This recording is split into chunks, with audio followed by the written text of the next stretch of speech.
encontramos con el doctor Efrén Rivera Ramos, profesor de Derecho en la Escuela de Derecho de la Universidad de Puerto Rico, y desde mi punto de vista una de las personas que no solo más sabe de Derecho Constitucional aquí en Puerto Rico, sino una de las personas más respetadas, yo diría, por grupos muy diversos dentro del espectro político e intelectual del país. Muchas gracias por estar con nosotros, profesor. Muchas gracias a ustedes por invitarme. Pues queríamos entrevistarle unos minutitos brevemente sobre la decisión de la jueza federal Taylor Swain en el proceso de quiebra.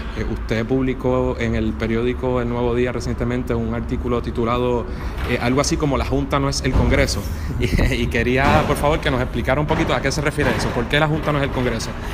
Bueno, en primer lugar, porque como sabemos, según la doctrina constitucional vigente adoptada por el Tribunal Supremo de Estados Unidos, estemos o no de acuerdo con ella, pero según esa doctrina, el Congreso de Estados Unidos tiene poderes plenos sobre Puerto Rico porque se considera Puerto Rico un territorio de los Estados Unidos.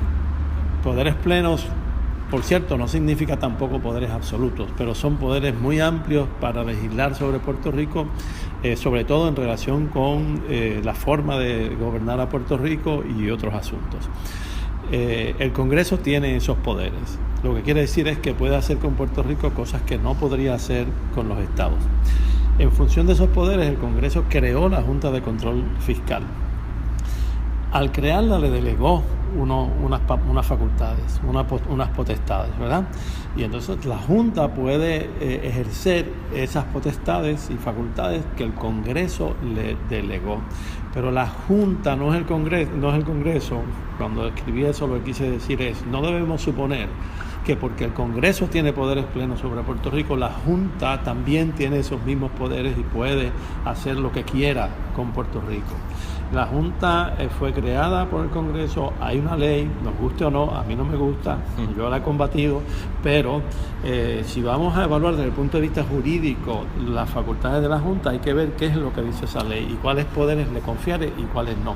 Y la jueza Laura Taylor Swain, me parece que eso fue lo que hizo en su decisión reciente. Y nos referimos, por supuesto, a la decisión de denegar la petición de la Junta de Control Fiscal de designar a Samot como ¿verdad? Llamémosle síndico de la Corporación Pública de la Autoridad de Energía Eléctrica.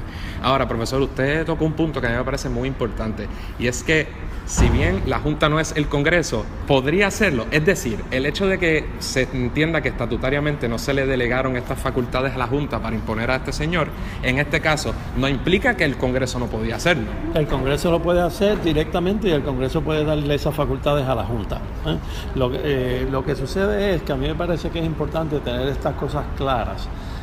Porque no podemos suponer que porque el Congreso tiene poderes plenos y la Junta es una criatura del Congreso, entonces la Junta puede reclamar hacer lo que quiera. Y eso es muy importante, porque algunas de esas decisiones de la Junta son decisiones que continúan socavando la autoridad del pueblo de Puerto Rico para hacer cosas. Además pueden ser muy detrimentales para el pueblo de Puerto Rico y si se excede de sus facultades al hacer eso hay que ponerle freno. Y por eso yo creo que es importante tener estas líneas muy claras. ¿Qué es lo que la Junta puede hacer? ¿Qué es lo que el gobierno puede hacer o no puede hacer? ¿Qué es lo que el Congreso puede hacer? Por supuesto, el Congreso podría hacer esas y muchas cosas más. Desde el punto de vista jurídico, según lo entiende el Tribunal Supremo de Estados Unidos, quiero aclarar. Nosotros, por otro lado, tenemos que tener claro que aún esa delegación de poderes es una actuación del Congreso y que esas actuaciones del Congreso son criticables.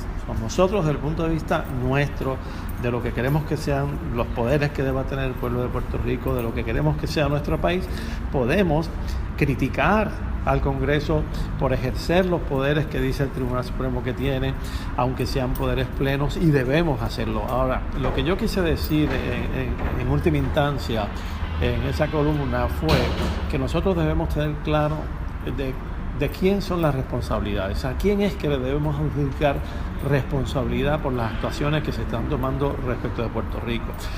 Si la responsabilidad es de la Junta, pues critiquemos a la Junta. Si es del gobierno, pues critiquemos al gobierno. Si es del Congreso, critiquemos al Congreso. No nos confundamos en términos de señalar a quien no es responsable del asunto, ¿verdad? Eso fue todo lo que quise decir. Y me parece que, bueno, como digo al final, no es ni sabio ni efectivo confundir el blanco de las críticas. Aquí hay mucho que criticar desde que se estableció esta Junta. Para empezar, hay que criticar al Congreso por crearla. Me parece que era innecesario. Segundo, hay que criticar a la Junta por muchas de las decisiones que ha tomado, como por ejemplo, creo que es una decisión de la Junta, en ese caso sí, de acuerdo con el gobierno, de hacerle el recorte tan drástico que se le hizo a la Universidad de Puerto Rico. Ahí la responsabilidad cae plenamente en la Junta y cae plenamente en el gobierno. El gobierno también ha incurrido en actuaciones que son detrimentales. Nosotros debemos poder distinguir cuál es el blanco de nuestra crítica y hacer las críticas que haya que hacer. Pues muchas gracias por estar con nosotros, profesor, y por compartir su criterio. Yo quiero finalizar diciendo que, además de ser una de las personas más duchas, diría yo, en temas constitucionales, particularmente escribió un libro cuyo título original era The Legal Construction of Identity, sí. ¿verdad? Que luego, cuando se publica, sale como American Colonialism en Puerto Rico. Se publicaron dos versiones, una con un título y otra con otro, pero era el mismo libro. Y yo creo que, francamente, es uno de los libros que a mí yo hubiera querido tener la capacidad de escribir ese libro, porque yo creo que es una joya. Cada persona, ¿verdad? Particularmente los abogados, pero cualquier persona, cualquier puertorriqueño que quiera entender el tema de Puerto Rico desde una perspectiva no solo legal, sino sociológica e histórica de lo que ha sucedido aquí a través de, ¿verdad?, ya más de 100 años, ese yo pienso que es el documento que tiene que leerse. Pues muchísimas gracias. Son generosos tus comentarios.